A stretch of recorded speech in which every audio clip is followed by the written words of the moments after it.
The majority of citizens, even when presented with the reality, dismiss it as far right or conspiracy theories, thereby covering up the truth. They side with propaganda and the narratives led by Chinese influenced public opinion and media, ultimately attacking and undermining the courageous and self-sacrificing individuals who are the true patriots of Korea. They are more focused on vilifying those who genuinely strive and sacrifice for the nation.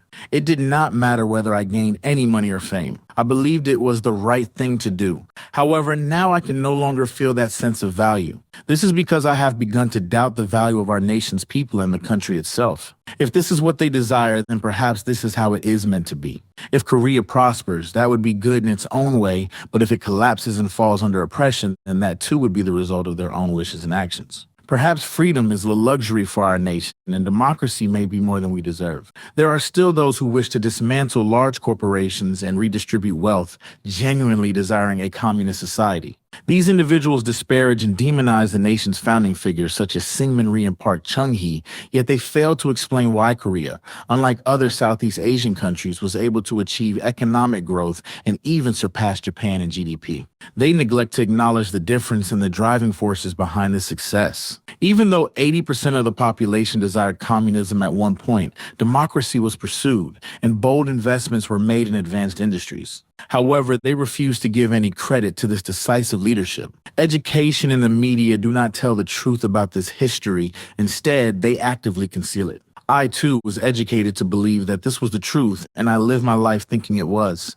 To be honest, I never really gave it much deep thought. My hometown is Gwangju. Because of this, I have always lived with pride, as Gwangju is known as the flower of democracy and the city of the democratization movement. However, over time, this pride has become distorted. It has been used as a badge of honor for the Democratic Party. While there were certainly citizens who stood up with a sincere democratic spirit to demand direct presidential elections, it is also true that some students were influenced by the Soviet Communist Party's socialism and called for the overthrow of the system. Gender conflict is no different. Until now, I held the naive belief that the problem lay with politicians who failed to understand the gap between ideals and reality. I thought that simply spreading the truth and raising awareness would be enough to resolve the issue. However, I eventually came to realize that this was not the case. The media deliberately and politicians intentionally have been fueling and fostering gender conflicts, fully aware of the truth, to divide society further. I used to believe sayings like, taking an interest in politics won't change anything, so just focus on your own life, were true.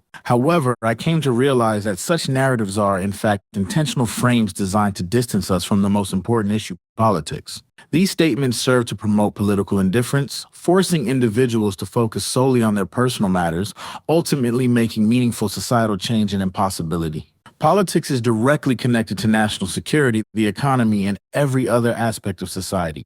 I have come to realize that it is far too late to normalize and rebuild all of these areas. If this is the answer to democracy that they desire, I intend to leave for the sake of my own personal interests. Although I take pride in having done my best so far, I can no longer find any reason to sacrifice myself to protect this country. Even if this nation collapses, even if freedom is suppressed, even if it is endlessly exploited by China, even if it becomes a country for the Chinese rather than for Koreans, even if it is treated with severe disregard and contempt by foreign powers, even if a specific gender is demonized and fake news runs rampant, even if votes are manipulated, even if military facilities are illegally filmed, even if the nation's core technologies are leaked, even if illegal structures are installed in the West Sea, and even if the Chinese government buys land in Yongsan, I do not believe I will feel any sense of pity or sympathy. This is, after all, the future that we chose and desired. What might Plato have thought as he witnessed the death of Socrates? What must Cassandra have felt as she witnessed the fall of Troy? Incitement can be done with a single sentence, but dozens of documents and evidence are needed to refute it. And when you try to refute it, people are already agitated.